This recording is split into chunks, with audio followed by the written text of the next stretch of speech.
yang menurut gue menarik kalau Jang Tae-sang udah jelas ya, kan dia karakter utama. Jang Tae-sang, Yoon Jae-ok itu karakter utama, jadi wajar kalau mereka punya skill yang sama. Nggak bisa dibilang OP juga sih. Yang jelas tuh Jang Tae-sang dia resource-nya tuh kaya banget gitu. Maksudnya kan istilahnya kalau lu nyari barang, nyari informasi, nyari orang pasti lewat Jang Tae-sang gitu. Itu tuh bener-bener kelihatan banget gitu loh di sini. Ditonjolin banget resource-nya dia. Terus Yoon Jae-ok ya udah ketahuan lah kemampuan bela dirinya. Cuma yang menurut gua paling OP di antara semua karakter itu Maeda sih. Kalau gue sih jujur ya, gue agak sedikit terganggu dengan penjelasan Najin itu originnya itu gimana gitu. Kan kita cuma dinarasikan dari percakapannya si Kato sama Maeda aja kan di episode 8 kalau gue nggak salah. Yang dia awalnya dari penemuan di gunung terus bla bla bla bla gitu. Kalau gue pribadi mungkin akan lebih proporsional kalau ada visualnya juga. Jadi dia nih visual dan juga originnya tuh dia sebenarnya dia tuh apa sih gitu, apakah dia vertebrata kah, apa makhluk zaman prasejarah yang bisa bertahan sampai sekarang kayak gitu. Itu tuh masih belum tahu gitu.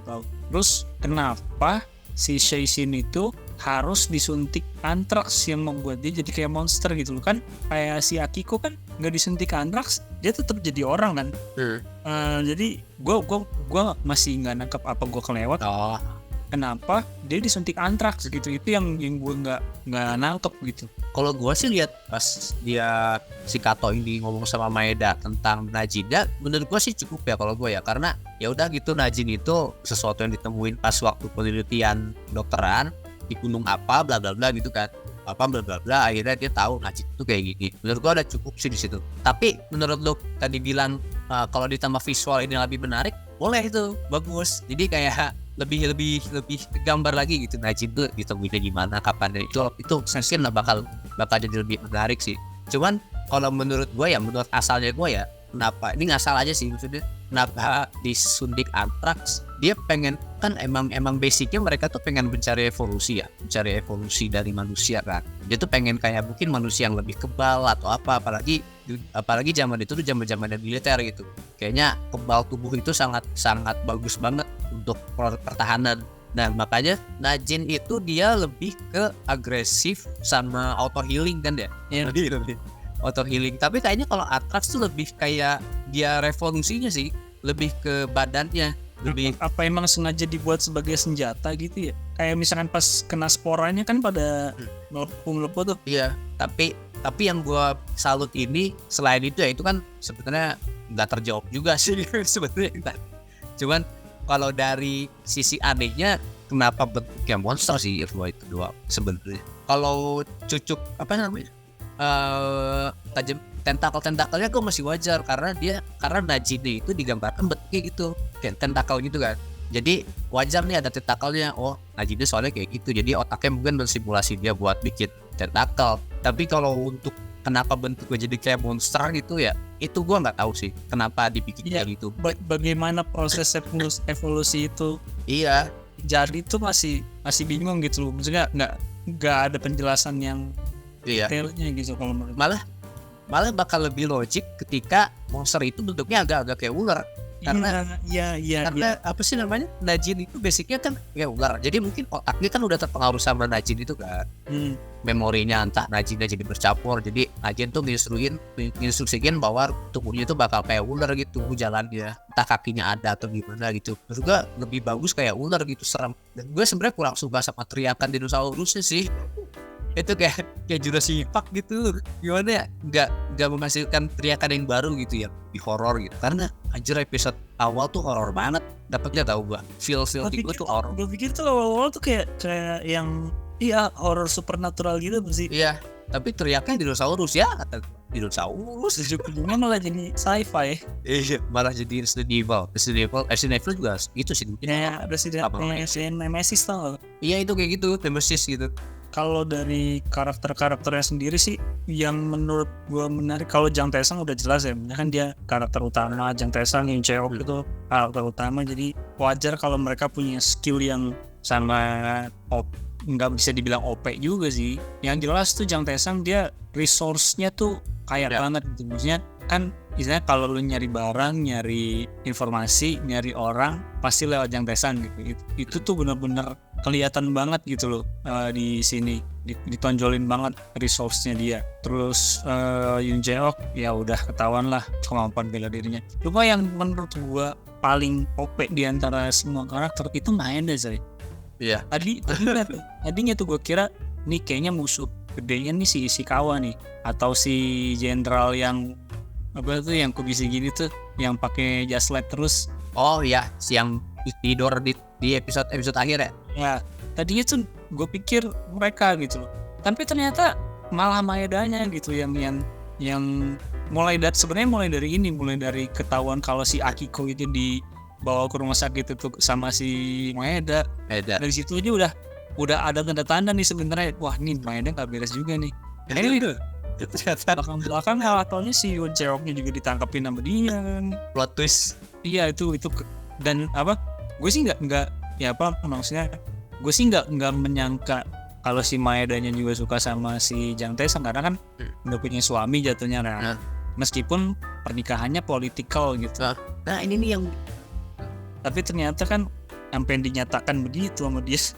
Yang gue sangka tuh ya Maeda ini awalnya memasukkan si Akiko itu karena unsur kecemburuan awalnya ya. Iya tadinya begitu. Tapi ternyata ya ini memang politik. Karena dan terjawab lagi gitu bahwa maksudnya si apa namanya Maeda ini ada main kan sama si Jang Taesang pas awal. Ingat gak pas waktu si Jang Taesang disiksa pas awal-awal? Itu kan karena dia deket sama Maeda kan.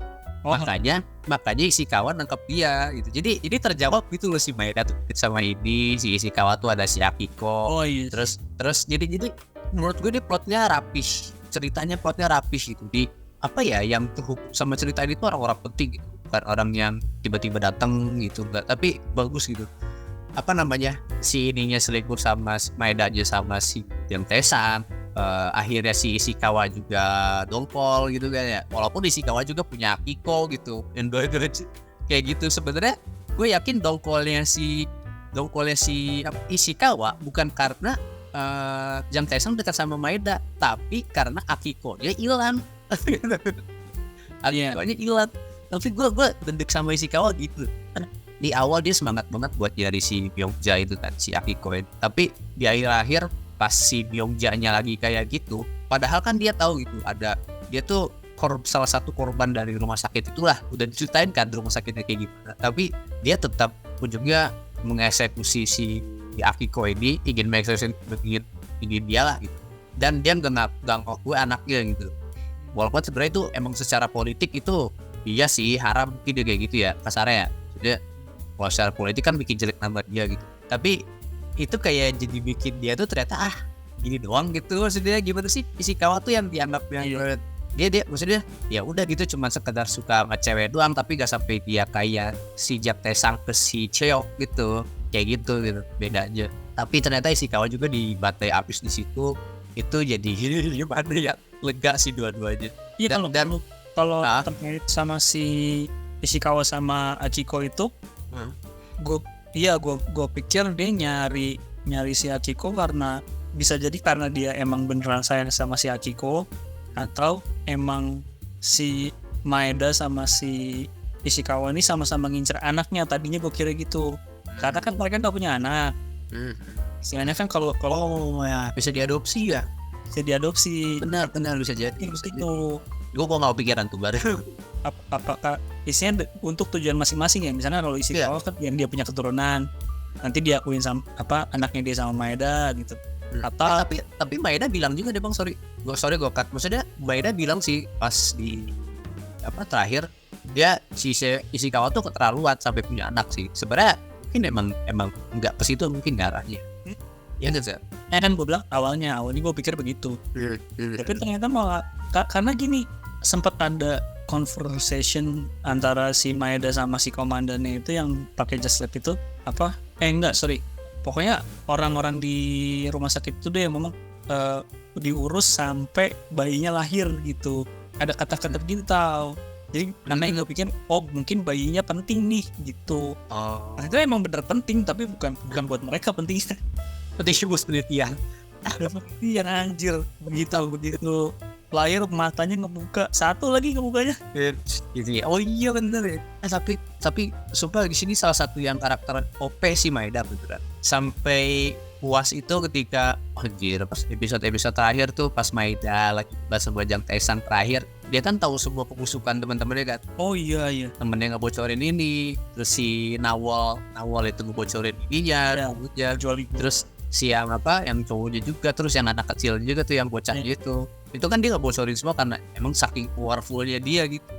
Tapi di situ Saking dibantah sama powerfulnya dan saking desperate-nya juga tahu, maksudnya iya betul cuma gua yang ngerti lo gitu loh. iya Nah, itu pengennya gitu.